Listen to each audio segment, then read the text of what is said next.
So just propped down here to South Tweed panel, repaint panel, South Tweed repaint panel. Get the wording right, just behind me.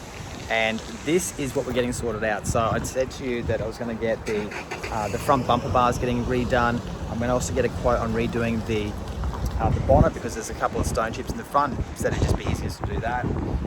Also the wipers, I'll show you. They're just fade and look rubbish, so I want to get those tidied up. The shopping cart dings, he's got another guy who can come out and tidy all those up. He's got a special tool. We'll just sort of pull these little things out. You can barely notice them, but I just want to get it perfect. What was the other part? Oh yeah, we're going to redo the back spoiler, because just on here, you might be able to see that one just there. There's a scratch there, and apparently it can't be buffed out. Bit of a shame. We're going to redo that whole back spoiler. Then we're going to redo the entire rear bar here, because it's got a massive big scratch just right in there. Now, how cool is this? As I was standing out here, the owner, Jeremy here, is a really good guy. He's done some fantastic work for me over the years with different cars. He said, Matt, let me take you and show you a barn find that I got the other day. I said, have you got any secret Sunday weapons lying around? He goes, actually I do, the secret barn find. And it was just down in one of these sheds just behind me.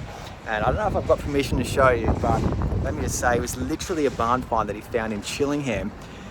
It's a 70 something Holden Kingswood SL. And it literally does look like it's just come out of the barn. And what he's done is he's actually changed up all the mechanicals, got it all tidied up, but it still looks like it's rolled out of the barn, right? But it runs really well and registered. So he said he paid about 10 grand for it. The guy who bought it from thought that was amazing. It's worth, now that he's fixed it up, it was worth about 40 grand for this thing, and it looks like a bucket of shit. But it's very cool because it's obviously an SL Kingswood Holden, so how cool is that?